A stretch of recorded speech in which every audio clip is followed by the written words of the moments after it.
Most people will never know what level of intelligence they actually operate at. Not because they're stupid, but because the system was designed to keep them blind. Niccolò Machiavelli understood something about human nature that most philosophers refuse to admit. He knew that intelligence isn't about what you know, it's about what you see that others don't. And more importantly, what you do with what you see. Today, I'm going to walk you through 7 levels of intelligence. Not IQ, not book smarts, something far more dangerous, strategic awareness. By the end of this video, you'll know exactly where you stand. And trust me, some of you aren't going to like what you discover. Before we begin, let me be honest with you. This isn't a personality quiz. This isn't entertainment. What I'm about to share has the power to fundamentally shift how you see yourself and how you see everyone around you. Machiavelli wrote The Prince over 500 years ago. It was meant to be a private manual for Lorenzo de' Medici, a guidebook for navigating power, deception, and human nature.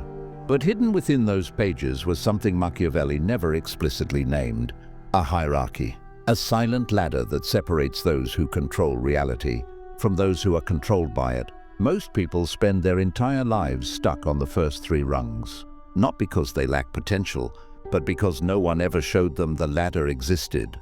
So consider this your invitation, your first real glimpse behind the curtain. But here's my warning: once you see this, you cannot unsee it. You will start noticing patterns in your relationships, in your workplace, in your own decisions, and you'll realize that every room you've ever walked into had levels you never noticed. Let's begin. Level 1. The sleeper. This is where most of humanity exists. And I don't say that to insult anyone. I say it because it's the truth. The sleeper is someone who moves through life on autopilot. They wake up, they scroll, they work, they consume, they react, but they never question. The sleeper doesn't ask why they believe what they believe. They don't wonder who benefits from their daily routines. They don't notice the invisible strings attached to their choices. Machiavelli wrote that the masses are always impressed by appearances. The sleeper is who he was talking about. Feed them the right image, and they'll follow without hesitation. Now, here's what makes this level dangerous. The sleeper isn't unintelligent in the traditional sense. Many sleepers have degrees, high-paying jobs, social status, but they've outsourced their thinking to institutions, algorithms, and authority figures. They believe they're making their own decisions, but their desires were installed. Their opinions were curated. Their outrage was manufactured. If you've ever looked back at a phase of your life and thought, "What was I thinking?" you were probably operating as a sleeper. The question is, are you still one now? Level 2. The mimic. This is where it gets interesting, because the mimic has woken up just enough to realize that something is off. They sense that there's a game being played. So what do? They start copying the people who seem to be winning. The mimic reads the books that successful people recommend. They adopt the habits, the morning routines, the vocabulary. They mirror confidence without understanding its source. They perform intelligence without possessing its depth. Here's the problem. Machiavelli warned about those who imitate without understanding. He said they're like archers who aim at a target they cannot see. Even if their form is perfect, they'll never hit the mark. The mimic can be incredibly convincing. They've learned the right things to say, the right way to present themselves, but put them in a novel situation and they freeze. Because mimicry only works when the script stays the same. The mimic is a photocopy, impressive at first glance, but upon closer inspection, the resolution is off. The depth isn't there. Now, don't get me wrong.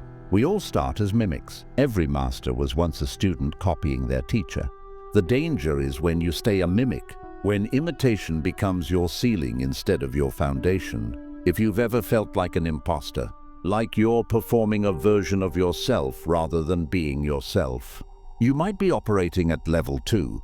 Level 3, the calculator. Now we enter territory that most people never reach. The calculator has done something significant. They've stopped copying, and they've started analyzing. The calculator sees life as a series of equations: risk versus reward, input versus output, cause and effect. They make decisions based on logic, probability, and self-interest. They're strategic, they're rational, and in many environments they thrive. Machiavelli would recognize the calculator immediately, because this is the level where most of his advice applies. Be pragmatic, calculate your moves. Don't let emotion cloud your judgment. But here's the trap of level 3. The calculator believes that intelligence is about optimization, getting the best outcome, making the smartest choice. And so they treat life like a spreadsheet. But humans aren't data points, relationships aren't transactions. And some of the most important things in life cannot be calculated. The calculator often wins battles, but they lose the war. Because while they're busy optimizing every interaction, they fail to build genuine loyalty. They fail to inspire. They fail to create anything that lasts beyond their own benefit.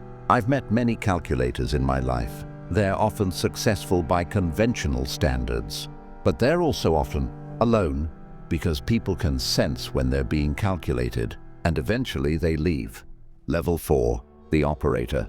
Now we cross a threshold. The first 3 levels are about surviving the game. Level 4 is about playing it.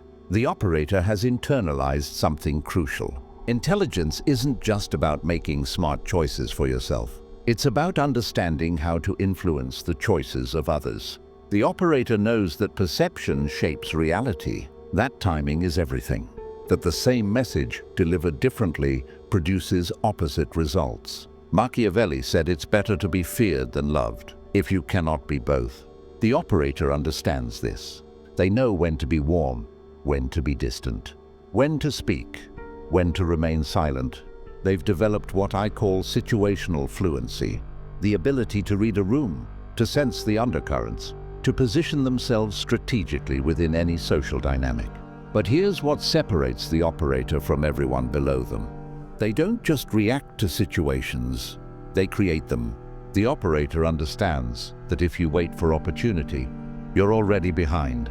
So they manufacture context, they set the stage, they create the conditions for their desired outcome before anyone realizes what's happening. In business, operators become negotiators, deal makers, closers. In politics, they become advisors, strategists, power brokers. In relationships, well, this is where it gets complicated, because the operator's skill set can be used for connection or manipulation. The line between influence and exploitation is thin, and not every operator walks it ethically. If you've ever entered a situation and felt completely in control, like you could see 3 moves ahead while everyone else was reacting, you were operating at level 4. The question is, can you sustain it? And more importantly, should you? Level 5, the puppeteer. I want you to pay close attention here, because this is where most people's understanding of power stops, and where the real game begins. The puppeteer has realized something that changes everything. Direct influence is inefficient, and visibility is dangerous. Machiavelli knew that the most powerful people in any court were rarely the ones sitting on the throne. They were the advisors, the whispers behind closed doors, the ones who controlled information, access, and narrative. The puppeteer doesn't operate directly. They operate through proxies. They influence the influencers. They shape the shapers. They create systems of control that function without their fingerprints. Here's what makes the puppeteer so effective. While the operator is visible, the puppeteer is invisible. While the operator takes credit, the puppeteer takes control. While the operator negotiates deals, the puppeteer decides which deals are even possible. Think about the people in your life who seem to have inexplicable influence. They're not the loudest, they're not the most charismatic, but somehow, things move in their direction. Decisions get made that benefit them. Opportunities appear for them. Meanwhile, no one can quite explain how. That's a puppeteer. They've mastered the art of indirect causation. They plant seeds in conversations. They position information strategically. They create dependencies that others don't even notice. Now here's the shadow side of level 5. The puppeteer can become addicted to control. They start seeing everyone as a piece on their chessboard, and they forget that the pieces are human beings. They become so good at manipulation that they lose the ability to connect authentically. And in the end, they find themselves surrounded by puppets but utterly alone in their mastery. If you've ever pulled strings from behind the scenes, if you've ever shaped an outcome without anyone knowing your involvement, you've touched level 5. But be careful. This level demands something that most people aren't prepared to pay. A piece of your humanity. Now, before I reveal the final 2 levels, I want you to do something. Take a breath and be honest with yourself. Where are you right now?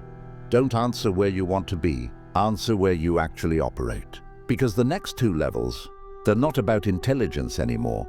They're about something else entirely. Level 6. The Architect. We have now entered rare territory. If the first 5 levels are about navigating existing systems, level 6 is about creating them. The Architect doesn't play games. They design them. They don't operate within structures. They build the structures that others operate within. Machiavelli himself was attempting to be an architect. He wasn't just advising princes. He was trying to create a framework for power itself, a blueprint that would outlast any individual ruler. The architect thinks in decades, not days. They see beyond immediate outcomes to systemic consequences. They understand that true power isn't about controlling people. It's about controlling context, the rules of engagement, the definitions of success, the frameworks through which people understand their options. Let me make this concrete. An operator wins the negotiation. A puppeteer controls who gets to negotiate. But an architect? They create the entire concept of what's being negotiated for. They establish the game itself. Think about the people throughout history who've reached this level. They didn't just accumulate power. They created institutions. They built philosophies. They established frameworks that shaped how millions of people think, act, and organize. Long after they were gone, the architect understands something profound. Individual influence fades, but systems persist. If you want to truly change reality, you don't persuade people. You build the environment that shapes their default behaviors. Now here's the burden of level 6. The architect sees so far ahead that they often can't relate to those around them. They're playing a game that won't resolve in their lifetime. They're planting trees whose shade they'll never sit under. This requires a kind of patience that feels almost inhuman, and a comfort with being deeply misunderstood. Most people will never see what the architect sees, and the architect has to make peace with that loneliness. If you've ever looked at the world and seen not what is, but what could be built, if you've ever felt the urge to create something that would outlast you, you've glimpsed level 6. But there's one level beyond even this, and it changes everything. Level 7, the Void. I have to be careful with how I explain this, because this level sounds mystical, but it's actually the most practical intelligence of all. The Void is what happens when someone has passed through all the other levels and come out the other side. They've mastered strategy. They've understood manipulation. They've built systems. They've tasted power at every level. And then they let it all go, not because they're weak, but because they've realized something that most people never will. All games are ultimately the same game, and no one wins. Machiavelli hinted at this in his private letters. The same man who wrote about acquiring and maintaining power also wrote about the futility of ambition, the hollowness of victory, the endless cycle of gaining and losing. The Void has transcended the need to prove, acquire, or control. They've achieved something that looks like simplicity, but it's actually the most sophisticated intelligence of all. Selective engagement. The Void can operate at any level they choose. They can be the calculator when calculation is needed, the puppeteer when subtle influence is required, the architect when systems need building. But they're not attached to any of it. They participate in the game without being consumed by it. They hold power without being held by it. This is the level where intelligence meets wisdom, where strategy meets peace, where ambition finally rests. I won't pretend to fully understand the Void. I've only caught glimpses, moments when the constant strategizing quieted, when the need to be right, to win, to control, simply dissolved. And what remained was presence, clarity, a strange kind of freedom. The Void isn't about giving up. It's about graduating. It's about realizing that the highest form of intelligence is knowing when not to use it. If this resonated, if something in you shifted even slightly, then I want you to do something. Subscribe, Not because I'm asking you to, but because content like this is rare. And if you found value here today, there's more coming. We're just getting started. This is the journey, and I'm glad you're walking it with me.